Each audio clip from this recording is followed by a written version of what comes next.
नमस्कार, आदाब, सत श्री अकाल। दोस्तों, मई का महीना लगभग जाने को है और जून आ ही चुका है और जैसे जैसे महीने ऊपर को बढ़ रहे हैं वैसे वैसे झुलसाती गर्मी और मौसम का तापमान अपने पूरे तेवर दिखा रहा है। जहां दिल्ली और राजस्थान जैसी जगहों पर पारा 50 के पार पहुंच चुका है, वहीं छोटे छोटे शहरों और गांव देहात में 45 तक पारा पहुंच जाना एक चिंता का विषय हो सकता है। अभी हाल ही में जब फिल्म अभिनेता शाहरुख खान को लू लगने यानी हीट स्ट्रोक की खबरें न्यूज चैनल पर आई तो कुछ लोगों का ध्यान इस तरफ गया। सोचिए, जब शाहरुख जैसे बड़े सितारे जो अपनी फिटनेस, डाइट और न्यूट्रिशन का इतना ख्याल रखते हैं, उन्हें हीट स्ट्रोक का सामना करना पड़ गया, तो एक आम आदमी जो पूरे दिन धूप में सड़क पर इसलिए तपता है क्योंकि उसे शाम को अपने बच्चों के लिए रोटी का इंतजाम करना है, वो कैसे इस गर्मी के थपेड़ों को झेलता होगा।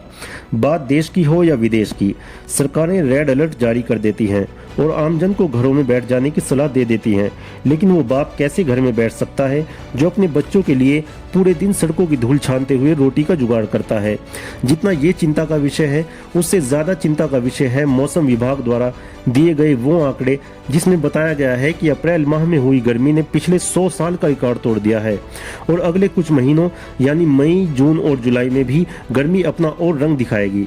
और ये सिर्फ इसी साल की बात नहीं है, बीते कुछ वर्षों से देखें तो हर वर्ष पृथ्वी का तापमान पिछले वर्षों के मुकाबले थोड़ा ही सही लेकिन बढ़ता जा रहा है, जो कि आने वाले कुछ वर्षों में न सिर्फ मानव जाति के लिए बल्कि सभी जीव जंतुओं और वनस्पतियों के लिए एक खतरे की घंटी बना हुआ है। और इसके जिम्मेदार हम सब हैं जो आधुनिकता की अंधी दौड़ में और अपने भविष्य को बेहतर बनाने की दौड़ में अपने भविष्य से ही खिलवाड़ करने में लगे हुए हैं। YouTube पर आपको ऐसी हजारों वीडियो मिल जाएंगी जो गर्मी से बचने के लिए आपको दही, लस्सी, जलजीरा, नींबू पानी की रेसिपी बता रही होंगी। अच्छी बात है, लेकिन क्या सिर्फ ये काफी है? दही, लस्सी या जलजीरा पीकर आप अपने पेट की गर्मी तो शांत कर सकते हैं, लेकिन पर्यावरण की इस बढ़ती गर्मी का क्या? हम लोगों की सबसे बड़ी खराबी तो यही है कि हम अपने भविष्य को बेहतर तो बनाना चाहते हैं, लेकिन अपने अतीत और गुजरे हुए कल को बहुत जल्दी भूल जाते हैं और इसी तरह बढ़ती हुई इस गर्मी को अगले कुछ महीनों में सिर्फ एक मौसम मानकर भूल जाएंगे और फिर से लग जाएंगे हरे भरे जंगलों को काटकर ऊंची ऊंची इमारतें बनाने में। बात देश की हो या विदेश की, अव्वल तो बहुत कम लोग हैं जो पर्यावरण को बचाने की बात उठाते हैं और जो बात करते भी हैं या तो उन्हें इग्नोर कर दिया जाता है या तो हमारे द्वारा उन लोगों का मजाक बनाया जाता है। ये दरअसल उन लोगों का नहीं, हमारा खुद का और हमारी आने वाली पीढ़ियों का मजाक बनाया जाता है। मैं सलाम करता हूँ ध्रुव राठी जैसे यूट्यूबर को जो समय समय पर पर्यावरण प्रदूषण, क्लाइमेटिक चेंजेस और डेवलपमेंट के नाम पर हो रही जंगलों की अंधाधुंध कटाई पर वीडियो बनाकर देश के युवाओं और आम जन का ध्यान इस तरफ आकर्षित करने में लगे हुए हैं। मैं सलाम करता हूं उन तमाम एनवायरमेंटलिस्ट को जो किसी न किसी रूप में देश दुनिया को बचाने की फिक्र में लगे रहे हैं, लेकिन हमें क्या, हम तो आराम से एसी, कूलर और पंखे में बैठकर यूट्यूब पर इस वीडियो का लुत्फ उठा रहे हैं। लेकिन कब तक? क्योंकि जो खिलवाड़ आज हम प्रकृति के साथ कर रहे हैं, कल कहीं प्रकृति हमारे साथ खेलने लगे तो। और कुदरत समय समय पर हमें आगाह करती रहती है, लेकिन हम समझ ही नहीं पाते, हम संभल ही नहीं पाते। बीबीसी न्यूज की एक रिपोर्ट के मुताबिक साल 2023 हमारी धरती का अब तक का सबसे गर्म साल रहा है। 2023 इतिहास में सबसे गर्म साल था। दुनिया भर में गर्मी के सारे रिकॉर्ड टूट गए। यूके के मौसम विभाग ने साफ शब्दों में चेतावनी देते हुए कहा था कि 2024 2023 के मुकाबले और भी गर्म साल होने वाला है, जो कि हम लोग पिछले कुछ दिनों से महसूस कर ही रहे हैं। हमारे देश का 90% हिस्सा हीट वेव से एक्सपोज है और डेंजर जोन में है। हमारे देश में 1992 से लेकर अब तक लगभग 24,000 लोगों की जान जा चुकी है हीट वेव्स और बढ़ती गर्मी की वजह से। भारत के औसत तापमान में 0.7 डिग्री सेल्सियस की बढ़ोतरी नोट की गई है।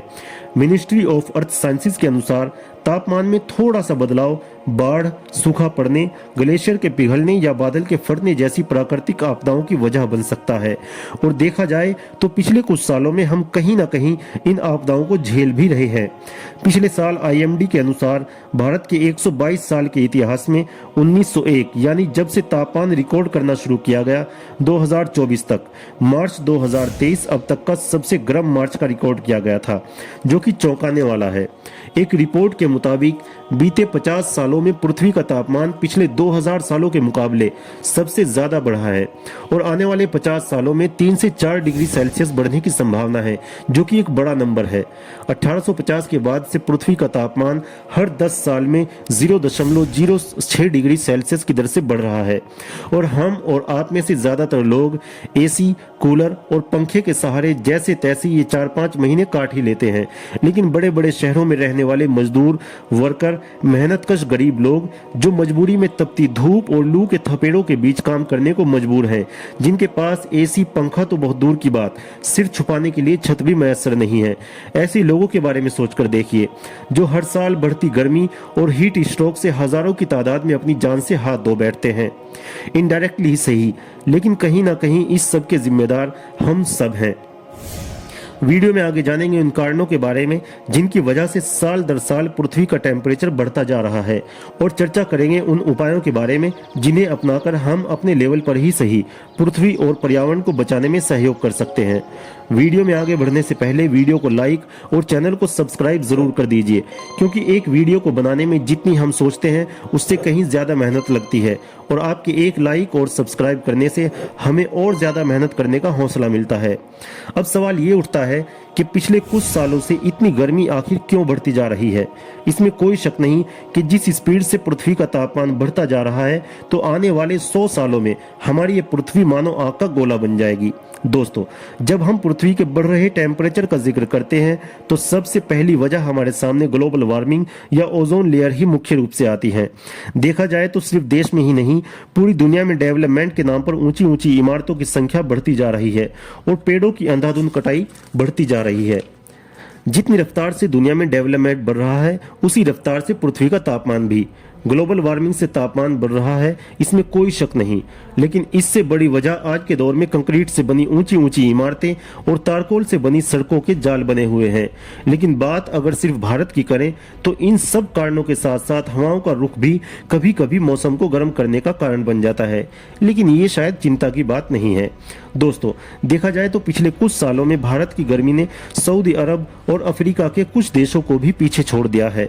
हम बहुत अच्छी तरह से जानते हैं कि भारत का हर चौथा नागरिक, जिसमें कोई खेती करता है, कोई कंस्ट्रक्शन का काम करता है, कोई सड़क किनारे फल सब्जी बेचता है तो कोई ऑटो रिक्शा चलाता है, और ये सब दिन के समय होता है जब सूरज सर पे हो, जिसकी वजह से किसी में डिहाइड्रेशन, थकान, आई प्रॉब्लम, स्किन इश्यू तो किसी में हीट स्ट्रोक की वजह से काम करने की प्रोडक्टिविटी में 10 से 20% की कमी देखने को मिलती है, जिसका सीधा सीधा असर हमारे देश की जीडीपी पर देखने को मिलता है। जहां पृथ्वी के तापमान बढ़ने के पीछे ग्रीन हाउस इफेक्ट, वायुमंडलीय प्रदूषण, पेड़ों की कटाई, शहरीकरण, औद्योगिकीकरण, ऊर्जा की बढ़ती मांग और ग्लेशियर का पिघलना आदि को एक फैक्टर माना जा सकता है, वहीं अल नीनो इफेक्ट को भी एक मेन कारण की तरह देखा जा सकता है। दरअसल अल नीनो एक जलवायु पैटर्न है जो प्रशांत महासागर के ट्रॉपिकल क्षेत्रों में उत्पन्न होता है और वैश्विक मौसम पर महत्वपूर्ण प्रभाव डालता है। ये पैटर्न हर 4 से 7 साल के बीच में उत्पन्न होता है और कुछ महीनों से लेकर 1 साल तक एक्टिव रह सकता है। प्रशांत महासागर में जब हवाएं गर्म पानी को पूर्व से पश्चिम की ओर धकेलती हैं तो वहां पानी का तापमान बढ़ने लगता है, जिसे अल नीनो इफेक्ट कहते हैं। अल नीनो का प्रभाव सिर्फ प्रशांत महासागर तक ही सीमित नहीं रहता, बल्कि वैश्विक स्तर पर महसूस किया जाता है। दक्षिण अमेरिका के पश्चिमी तटों पर भारी वर्षा और बाढ़, जबकि उत्तरी अमेरिका के दक्षिणी हिस्सों में अधिक वर्षा और उत्तरी हिस्सों में सूखे की समस्या देखी जा सकती है। अल नीनो इफेक्ट के कारण ही इंडोनेशिया और ऑस्ट्रेलिया में सूखा और आग की घटनाओं में बढ़ोतरी हो जाती है।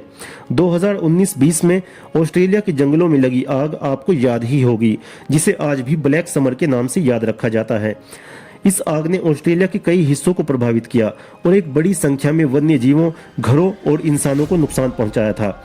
भारत में बढ़ रही ये असामान्य गर्मी और हीट वेव्स भी अल नीनो के कारण ही है। अल नीनो का सीधा असर हमारे मानसून पर पड़ता है। कमजोर मानसून के कारण हमारे देश में बारिशें कम होती हैं, जिसका सीधा प्रभाव हमारे यहाँ की खेती किसानी पर पड़ता है, जो आज भी ज्यादातर बारिशों पर निर्भर करती है। इसी के साथ डिहाइड्रेशन, हीट स्ट्रोक और गर्मी से जुड़ी बीमारियां आम हो जाती हैं। हिमालयी क्षेत्रों में ग्लेशियरों के तेजी के साथ पिघलने के कारण आने वाले समय में हमें बाढ़ जैसी समस्याओं से दो चार होना पड़ सकता है। अब सवाल ये उठता है कि आखिर हम इस सब में क्या कर सकते हैं, कैसे हम पृथ्वी को इस आग में जलने से बचा सकते हैं। सबसे पहले तो हमें इस बात को समझना होगा कि हमारी धरती बहुत गर्म हो रही है और इसके व्यक्तिगत रूप से हम सब जिम्मेदार हैं, क्योंकि जानवर, चरिंदे परिंदे आज भी प्रकृति से उतना ही ले रहे हैं जितनी उन्हें जरूरत है, जबकि हम इंसानों के लालच ने जहां हमारी आने वाली पीढ़ियों के लिए एक गहरी खाई खोद डाली है, वहीं कुछ बेजुबान जानवरों का अस्तित्व ही खत्म कर डाला है। जलती हुई इस धरती को बचाने के कुछ उपाय बताना चाहूंगा जो आप शायद पहले से जानते भी होंगे। नंबर 1, पेड़ पौधे लगाना, क्योंकि पेड़ पौधे हमें ऑक्सीजन देते हैं और कार्बन डाइऑक्साइड को कम करते हैं, जिससे मौसम के तापमान में कमी आती है। नंबर 2, ऊर्जा का सही उपयोग, क्योंकि ऐसा करने से आप बिजली की बर्बादी को रोक सकते हैं। नंबर 3, सोलर पैनल का उपयोग। नंबर 4, वाहनों का कम इस्तेमाल करके वायु प्रदूषण में कमी लाई जा सकती है, जो कि तापमान बढ़ने का मुख्य कारण है आज के समय में। नंबर 5, ऊंची ऊंची कंक्रीट की बिल्डिंग में शीशे का इस्तेमाल कम करके, क्योंकि शीशा सूर्य की किरणों को रिफ्लेक्ट करता है, जिससे एक हद तक तापमान में बढ़ोतरी देखने को मिलती है। और सबसे बड़ी बात कि हम सबको इसमें शामिल होना होगा, हम सबको जागरूक होना होगा और इस समस्या से बचने के लिए हमें प्रकृति के प्रति संवेदनशील होना होगा। हमें अपनी लाइफ स्टाइल को चेंज करना होगा। हमें देश के प्रति, दुनिया के प्रति, अपने आने वाली पीढ़ियों के प्रति और कुदरत के प्रति अपनी जिम्मेदारियों को समझना होगा, क्योंकि अभी भी वक्त है और शायद यही वक्त है।